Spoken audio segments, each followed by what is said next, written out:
Welcome to Spiritual Psychology. My name's Renee McKenna. I'm a therapist and shamanic healer. And today I want to talk about spiral dynamics. I'm super excited about spiral dynamics and really looking forward to sharing this incredibly complex and helpful tool in understanding other people, particularly people that are different from us. I was first introduced to spiral dynamics when I was in graduate school in the 90s through the work of the philosopher Ken Wilber and his book, A Brief Theory of Everything. And spiral dynamics has come back to me recently through this really interesting guy on YouTube called Leo at actualized.org. And I'll leave links to all the different references that I make today in the show notes.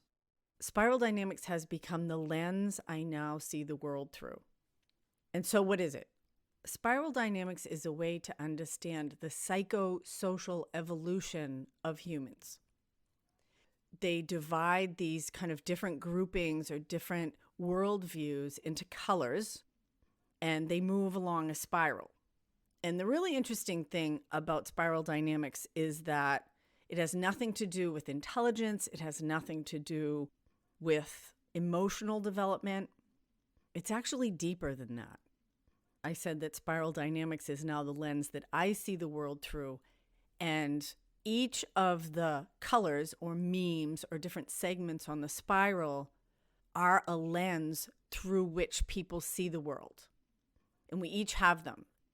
So spiral dynamics is based on the work of Claire Graves. He was a Canadian researcher who did decades of research looking at people's value systems and ways of processing and understanding their lives.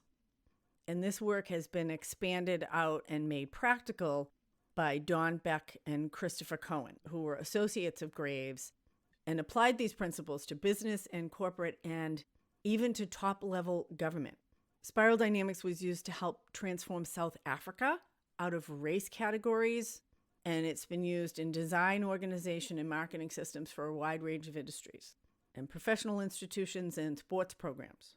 So one of the really interesting things about spiral dynamics is that all humans seem to move through the different memes or levels of the spiral. There's kind of an order that we all go through, and you kind of don't get to skip an order. And it's about our human evolution and our development of our consciousness, moving from our most base instinctual nature to our highest experience of the interbeing or interdependence of all things. And as we move up in our own development, we don't leave behind what we've already learned. We incorporate it, we include it, and actually grow larger and wider and more complex, more sophisticated. So the very first rung on the spiral is beige. And beige is kind of our animal nature. It's just instinctual. It's based on survival. It's about food, water, shelter. We all have beige within us. Not a lot of people are operating on beige as their primary outlook in the world. At this point in civilization, people that are beige would probably be like the mentally ill, maybe really dysfunctional homeless people. Certainly infants are beige. Although, again, we all have these survival instincts within us. So the next meme or rung on the spiral, the next color, is purple. Purple points to tribalism. There's very little purely purple left. So the view of purple is magic and mythic. It sees forces of nature as the realm of spirits, tends to be very superstitious. So there would be a very substantive belief in good spirits and bad spirits and maybe needing to placate spirits. And the tribal view is really like hive mind. There's very little individuality. The survival of the group is the survival of the individual. If we correlate it with human development, we would probably be looking at the developmental worldview of a very young child who cannot survive without its parents. Now, that's not to say that tribal people are like little children. This is more about worldview, again, than intellectual development or skill development. But as civilization developed, as we came up as tribal beings, the experience of our ancestors was that the survival of the tribe was the survival of the individual. And individualism was not important. There was no science. How people made sense of the world and birth and death and sickness and natural disasters was all very supernatural. I had an art nonprofit for quite a few years, and we used to support an art program in a girls' school in South Sudan, Africa, which is in Central Africa. And it's a pretty primitive place. This is one of the places where spiral dynamics is really helpful because the girls lived in this boarding school, and part of the impetus to get them into the boarding school was to stop them from being married off at age 12 or 13. Part of the social welfare system that was in this still very tribal culture was that girls were basically almost sold into marriage, often to much older men, and they got a dowry for that. So a young girl could be worth 200 goats to her family. That's actually the retirement plan for her parents. And there was very little concern for the girl's care in some of these family systems. And at this school, sometimes brothers or uncles would even come and kidnap the girls from the school to drag them back home to marry them off to a 50-year-old man so that they could get the goats. We can't even think about understanding that from our perspective, but from a tribal perspective, this is part of the way that things were done. And they've been done that way for thousands of years.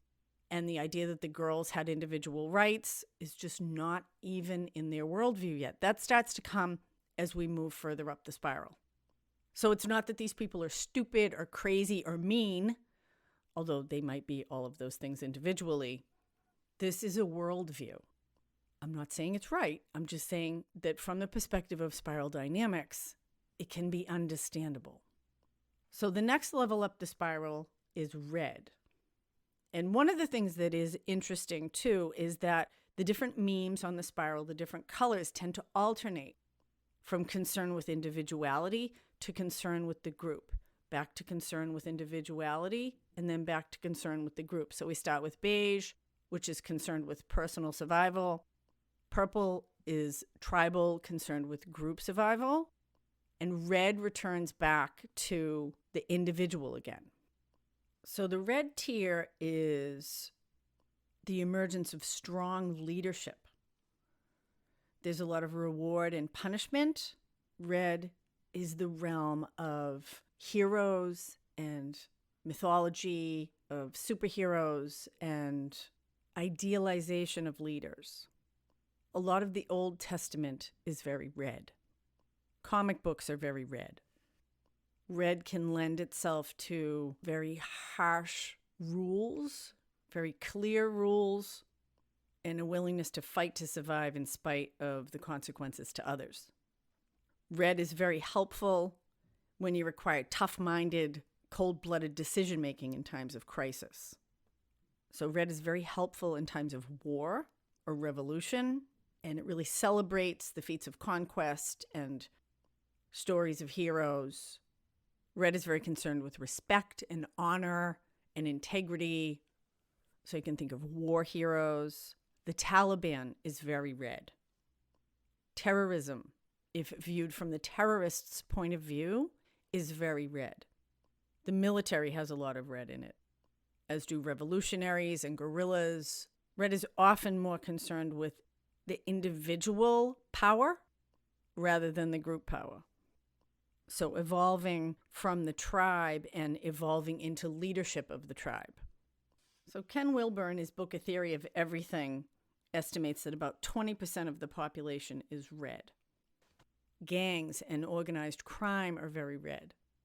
Children on the playground can be very red, where they're willing to hurt each other for dominance. And certainly we can see red in the way we might argue with a spouse or corporate takeovers at work, where we might be willing to harm someone else for our own benefit. We all have this in us. Don't kid yourself. So the next tier up the spiral is blue. Again, we flip back toward group-centered, and blue is really focused on order and purpose and direction, the idea that life has meaning and that there's a higher order or higher purpose. There's generally a code of conduct based on right or wrong, and if you violate these codes or rules, they may have severe and even everlasting repercussions. So religious fundamentalism, the moral majority, patriotism, is a lot of us and them, belonging to the group. It's estimated that 40% of the population is blue, rally cries to make America great again, calls for law and order. So blue is very hierarchical, certainly supports a patriarchy and has strong codes of honor, also supports charitable good deeds. The ancient codes of chivalry would be very blue. I find it interesting that police uniforms tend to be blue, and a lot of trade unions use blue in their color scheme. So blue is very concerned with fair treatment. It appeals to traditions. And again, we have this idea of honor, service, and loyalty, particularly loyalty to the group. Blue people tend to work best when they're told how to do things the right way. And this idea of doing things out of duty and being punished when you don't do that kind of gives meaning to life. Blue works really well if it's got a cause that it's in service of. Blue's often driven by a sense of guilt and obedience to authority, not questioning authority. Things are divinely controlled. Again, this sense of purpose in doing what's right. But doing what's right according to whatever the particular group they're aligned with. And the next tier up the spiral is orange. It's actually kind of a joke because Donald Trump is totally orange. I was raised by super conservative parents who were extremely blue, and that was the first time that I really felt the benefits of spiral dynamics. I moved to San Francisco. I'm politically liberal, and my mother would be sending me all these totally conservative emails. Made me crazy. And my mother's a smart woman. It was so helpful because I came to understand that she had a different worldview. And the things that made sense to her didn't make sense to me. And it's very interesting when you understand, as I'm going to explain orange, from Donald Trump's point of view, what he does and how he does it absolutely makes sense. Again, this isn't about right or wrong. This is kind of the idea that people act from their particular place on the spiral, their worldview, and people are most of the time doing the best they can with what they have. They're actually making decisions and they're looking at things from a perspective that makes sense to them. The hard thing about the different tiers on the spiral is that the only tier that makes sense to most people is the tier that they're at. And so the tier above and the tier below tend to be demonized. This is where we get into a lot of the really terrible discourse online. Rather than trying to understand each other, it's just like, what are you, fucking stupid? So, and again, this doesn't have anything to do with intelligence. It has to do, in some ways you could look at it, it has to do with priorities. What feels most important to a person. So as we move into orange, again, we're going to flip back into concern with the individual. And orange is hallmarked by seeking success and material achievement. And people wanting to be recognized for their achievements and being challenged for their own improvement. Orange likes to display its individual and personal success. So you can think of corporate executives who accrue massive amounts of wealth, people that get, fancy cars and big houses and talk about the prestigious colleges they went to. Those are all very orange. Symbols of success and material achievement, that's seen as the most important thing in life. Certainly a product of industrialization. Orange sees the world as full of opportunities and alternatives and is willing to test options for the greatest success. It's moved beyond blue's need for control and knowing exactly what's going to happen and what's right and wrong, and orange is willing to push the edges, to test the self.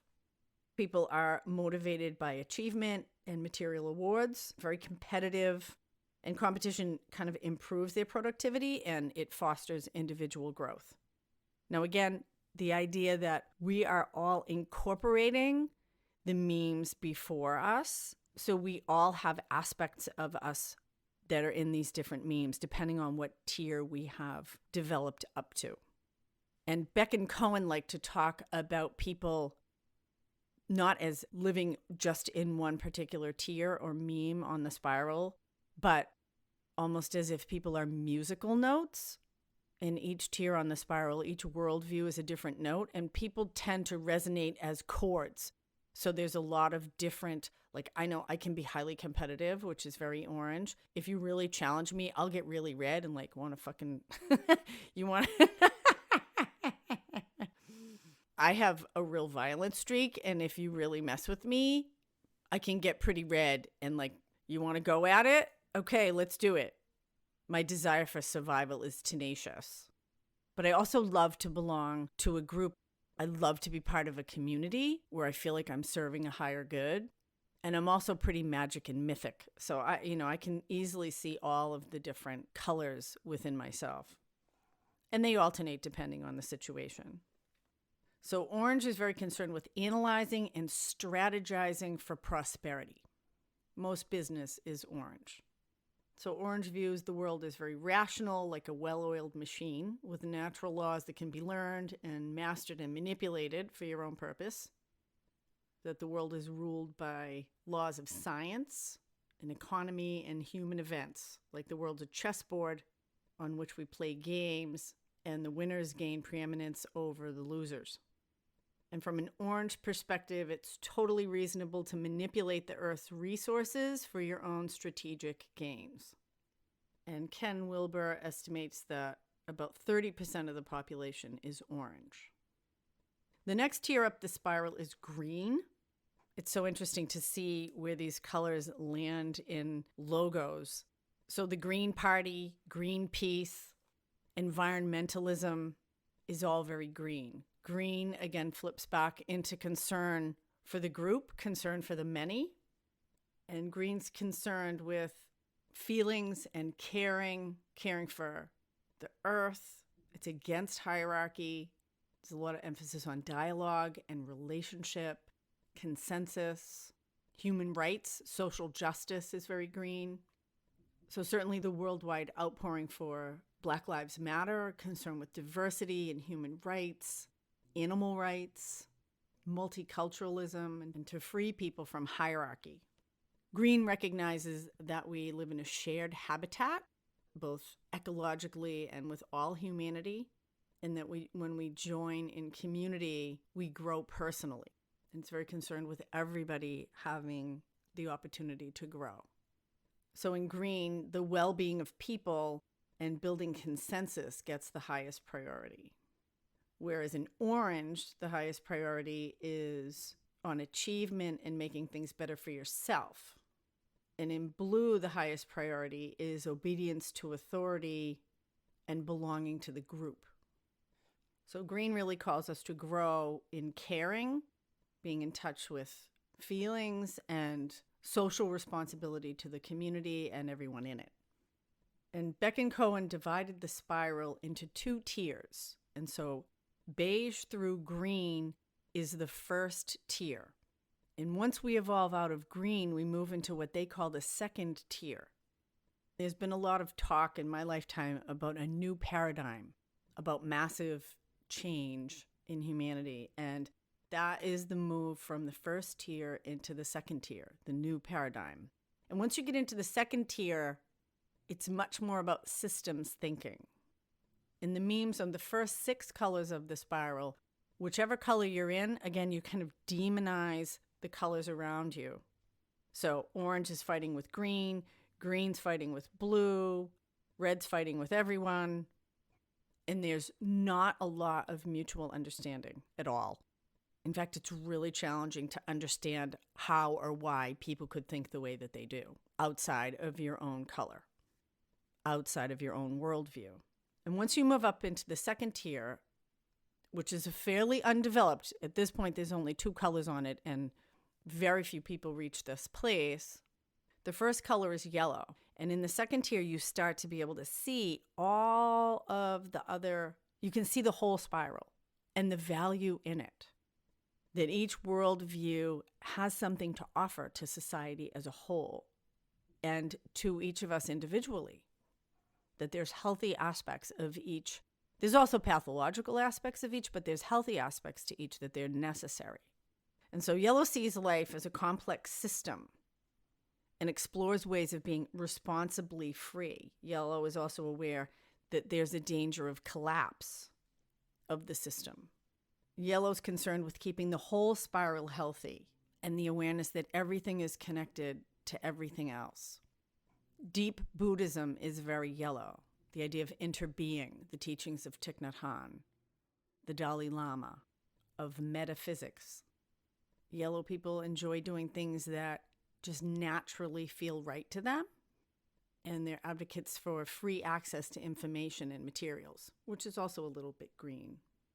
Through the yellow lens, life is an integration. It's like a kaleidoscope of natural hierarchies. Yellow is very flexible and spontaneous. The idea of function over form being a high priority. That there's a natural flow of life. It's also very Taoist. Ken Wilber estimates that 1% of the population is yellow. And the final tier that's developed so far is turquoise, which views the world as holistic, that the universe is a holistic system, that there are multiple levels interwoven into one conscious system, that there is a universal order, not based on external rules, like in blue, but in there's a living consciousness, in a grand unification. Turquoise is a place of a new spirituality. There's a reconnection with mystical forces, almost hearkening back to purple, but from a completely different perspective. Turquoise thinking uses the whole spiral and sees multiple levels of interaction. Again, we get this harmonic idea of people being chords, using all the different colors on the spiral. So Gandhi and Nelson Mandela were turquoise. Highly evolved spiritual masters. Again, the Dalai Lama, the idea of being enlightened.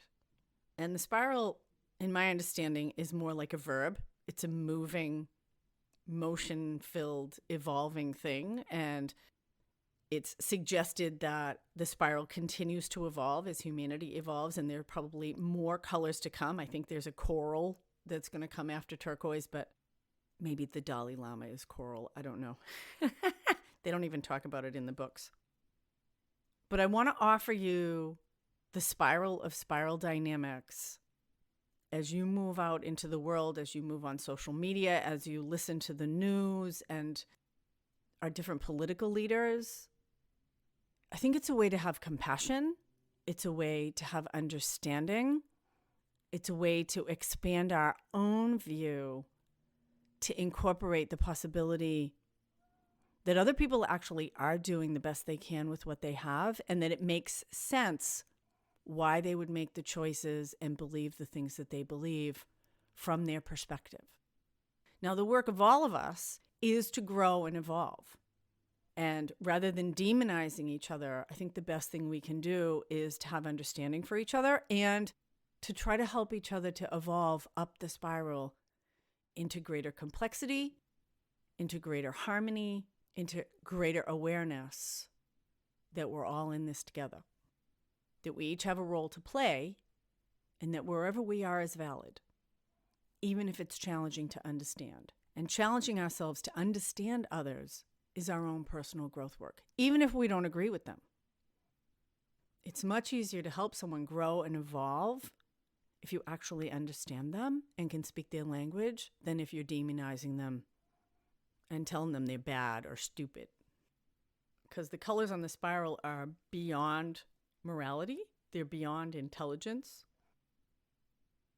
So I may come back with more as I continue to learn and study the spiral of spiral dynamics. But I hope this has been helpful. I know it's helped me in being a more compassionate, more peaceful person. I get much less irate now when I understand, oh, that person's blue. Oh, that person's red. Oh, that person's orange. That's why they do what they do. So I hope that my little foray into spiral dynamics has been helpful, and I wish you well as you explore your own worldview in this intense and fast-changing habitat that we're in right now. So, blessings on your path until we meet again. This is Renee McKenna for Spiritual Psychology.